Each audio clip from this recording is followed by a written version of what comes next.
Et bonjour à tous. Aujourd'hui, on va parler du jeu préflop et notamment, je vais vous expliquer comment progresser de manière efficace dans cette partie de votre jeu, surtout si vous êtes un joueur débutant ou intermédiaire.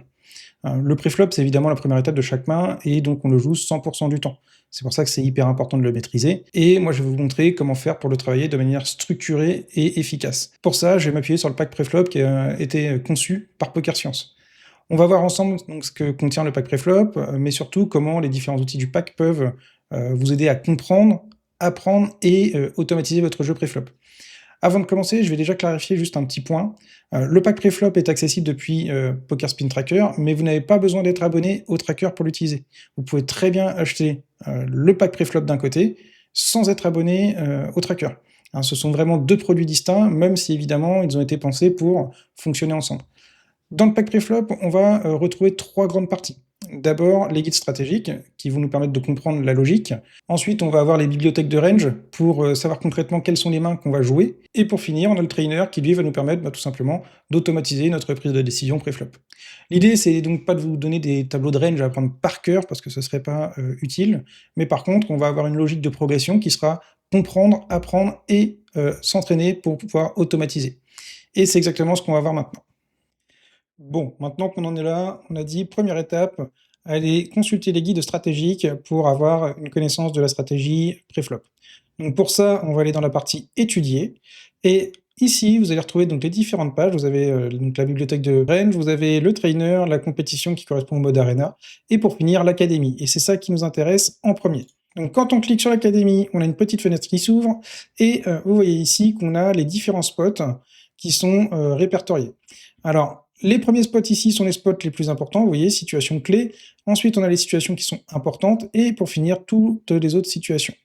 Dans l'idée, quand vous commencez, vous pouvez prendre tous les spots ici, les uns après les autres, et ça vous permettra d'avoir déjà une structure d'apprentissage qui sera vraiment intéressante, parce que vous allez commencer par les situations clés, donc celles qui vont vous rapporter le plus de V, tout simplement. Donc vraiment, si vous débutez, commencez dans l'ordre, ça sera le plus simple. Si toutefois vous avez déjà quelques connaissances, vous êtes un joueur intermédiaire et vous voulez travailler un spot en particulier, d'abord vous devez choisir votre spot, venir choisir votre guide et ensuite on ira voir les ranges. Mais il faut vraiment aller dans l'ordre et commencer d'abord par les guides. Donc nous ici, on va prendre la situation au bouton et vous voyez, c'est la situation qui semble la plus importante. Donc tous les guides se font de la même façon. Vous avez la situation ici, enfin en tout cas le spot que vous allez retrouver ici. Ici, vous allez retrouver une petite flashcard avec les différents points clés. Et vous voyez ici, on vous dit le bouton est la position la plus profitable. C'est pour ça que c'est évidemment la situation numéro 1 à étudier et que le guide est en premier sur cette situation. Ensuite, on nous dit qu'il ne faut jamais limper, et pour finir, on nous dit qu'on peut commencer à open shove à partir de 18 blindes moins contre les joueurs récréatifs. Donc, vous voyez, ici, on a déjà des informations, mais ce n'est pas suffisant, parce que même si on a ces premières informations-là, elles ne nous permettent pas de comprendre comment les ranges ont été construites, et surtout pourquoi on a des déviations contre les joueurs récréatifs. Et pour ça, il faudra venir ici, lire l'ensemble du guide, et ça vous permettra de comprendre pourquoi, quelles sont les erreurs des joueurs récréatifs, et comment les ranges ont été conçus. Donc vous voyez, vous avez vraiment plein de choses. Si vous avez l'abonnement à Poker Spin Tracker, vous allez en plus pouvoir retrouver des onglets comme ici, vous voyez, mes fiches ou ma range. Donc c'est vraiment assez intéressant. Mais si vous ne les avez pas, c'est pas bien grave, parce que vous voyez, on vous donnera déjà l'exemple de ce à quoi correspond une range de fiches. Et vous voyez, entre la range qui est affichée et la range de mes propres fiches, il n'y a pas beaucoup de différence. Peut-être que les différences se font sur le sample parce que j'ai pas beaucoup de mains quand j'utilise la base de données pour les vidéos, mais globalement, les ranges que vous retrouvez ici, ce sont celles que vous allez retrouver ici. Quand on descend ici, je voulais vous montrer, il y a un petit truc aussi vraiment sympa sur ce guide stratégique. Vous avez donc ici la range GTO, donc c'est la range qu'on va utiliser contre les joueurs réguliers, et vous avez la range d'exploit, donc c'est celle qu'on va utiliser contre les joueurs récréatifs.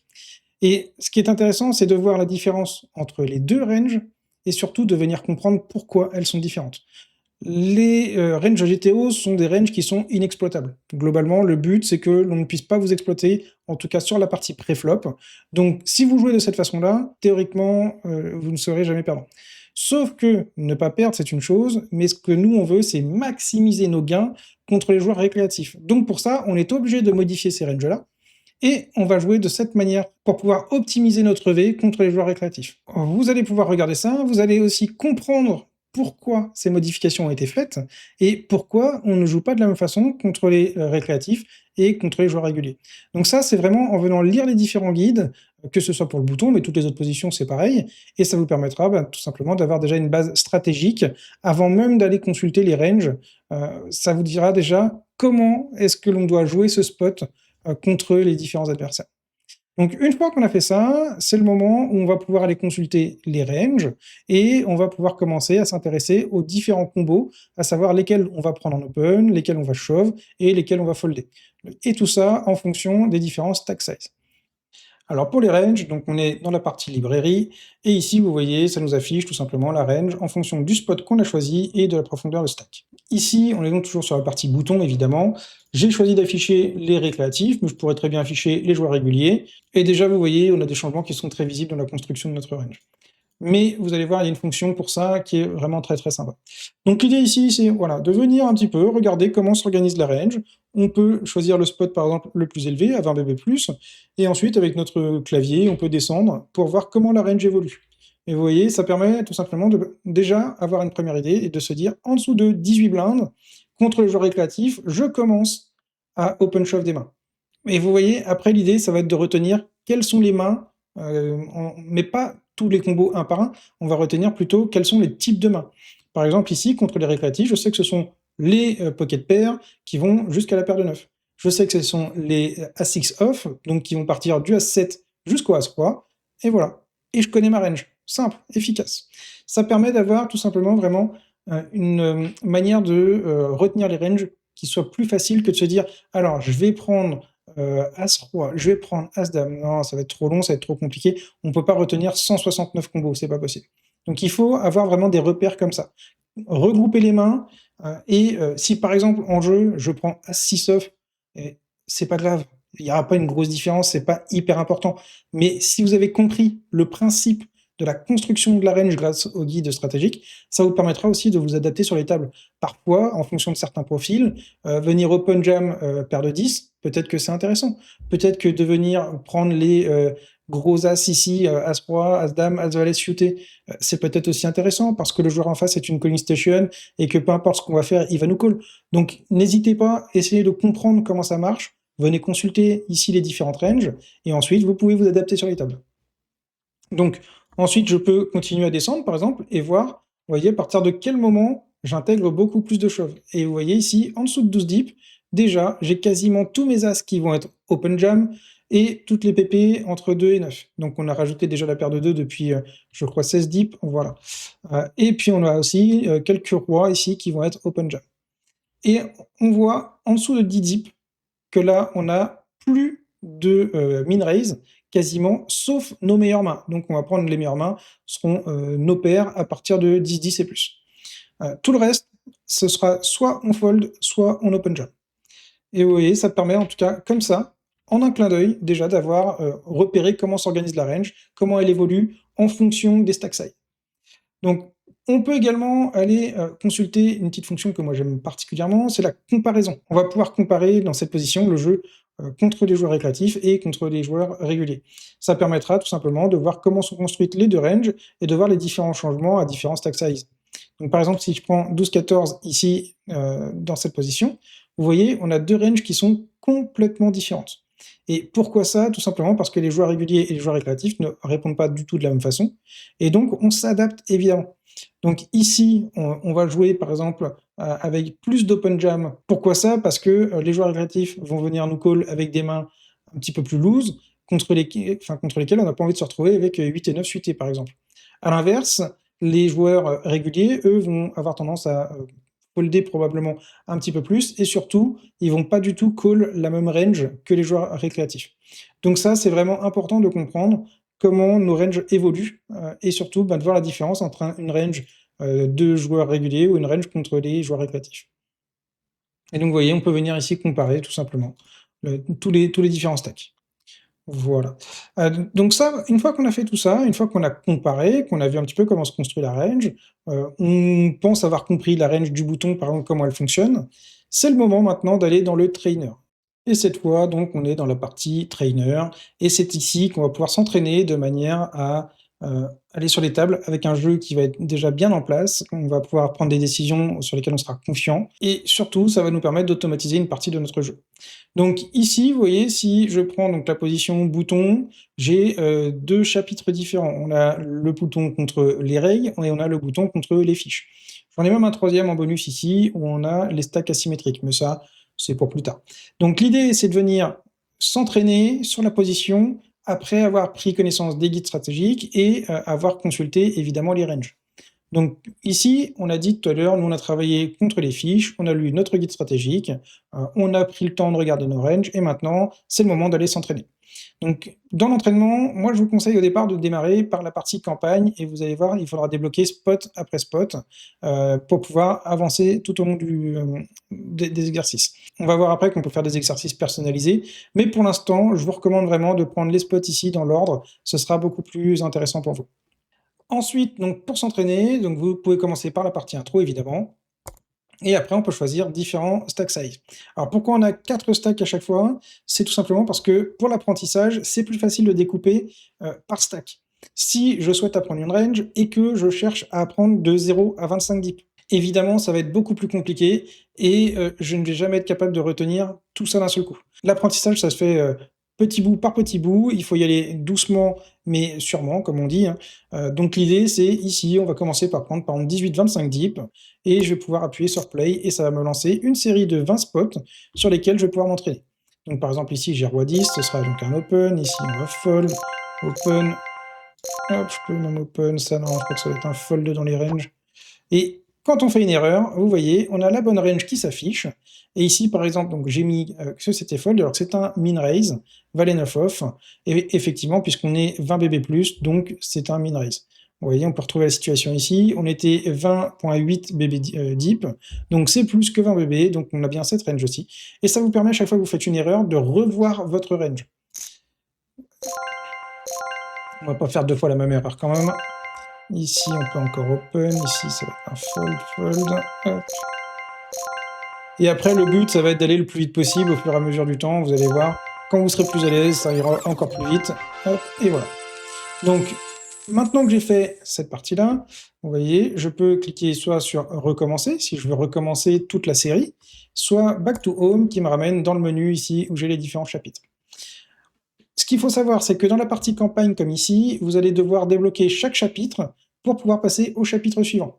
Donc c'est quand même vachement bien parce que ça vous oblige à structurer votre apprentissage et encore une fois, ça va vous obliger à aller étape par étape. Donc on a les différents chapitres qui s'organisent et puis de temps en temps, alors ici, est-ce qu'il va être, je crois, chapitre 10. De temps en temps, vous allez retrouver un checkpoint qui va reprendre l'ensemble des premiers chapitres et vous allez devoir tout simplement faire des révisions sur les 9 premiers chapitres en l'occurrence. Donc vous voyez, c'est vraiment bien fait, ça vous permet d'organiser votre travail et encore une fois, la répétition de votre exercice, ça va vous permettre de tout simplement bien enregistrer vos ranges et ensuite d'arriver sur les tables en étant beaucoup plus à l'aise. C'est vraiment ce qu'il y a de plus important, c'est vraiment la partie sur laquelle vous devez passer du temps au départ pour maîtriser vos ranges.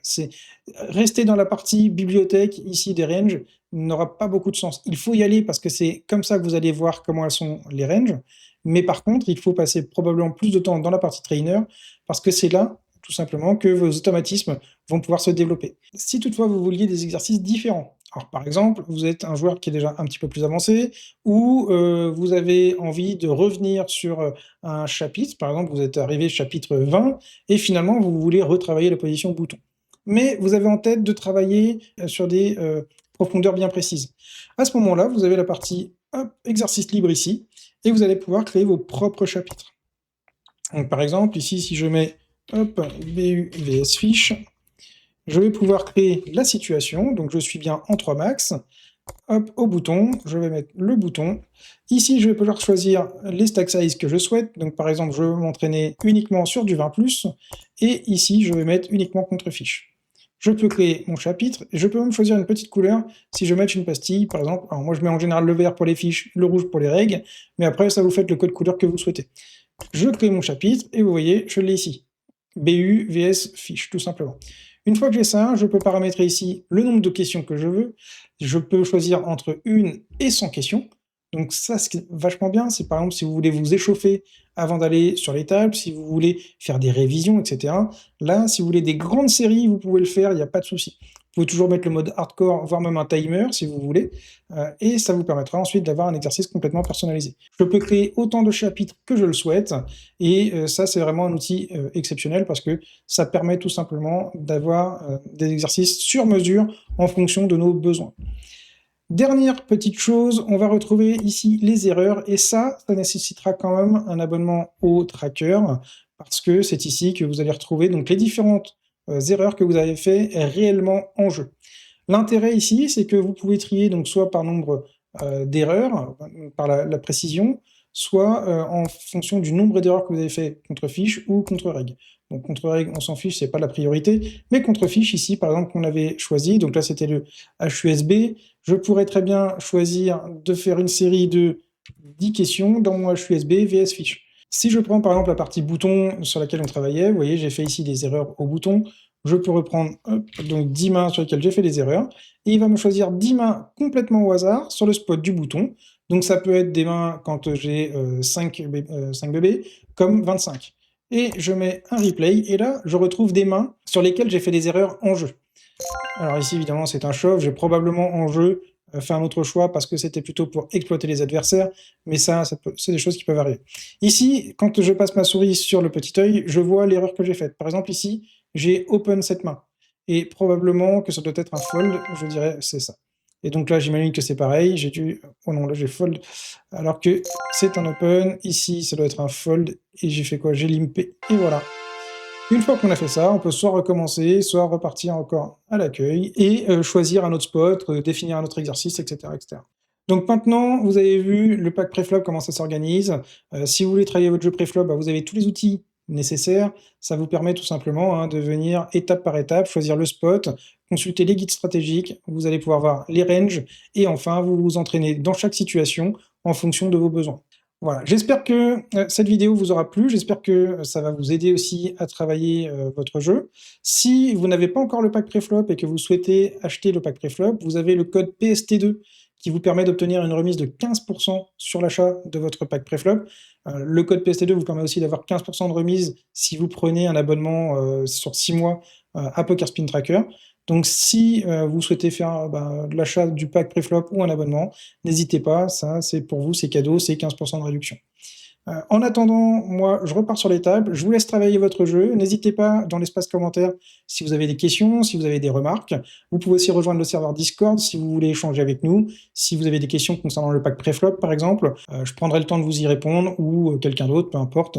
Mais en tout cas voilà, ne restez pas dans votre coin, si vous avez envie de travailler votre jeu, essayez de rejoindre une communauté, que ce soit le Discord de Poker Science ou autre chose, ça vous aidera quoi qu'il arrive. Sur ce, travaillez bien vos jeux, grindez bien, et surtout, je vous dis à bientôt pour une nouvelle vidéo. Allez, ciao!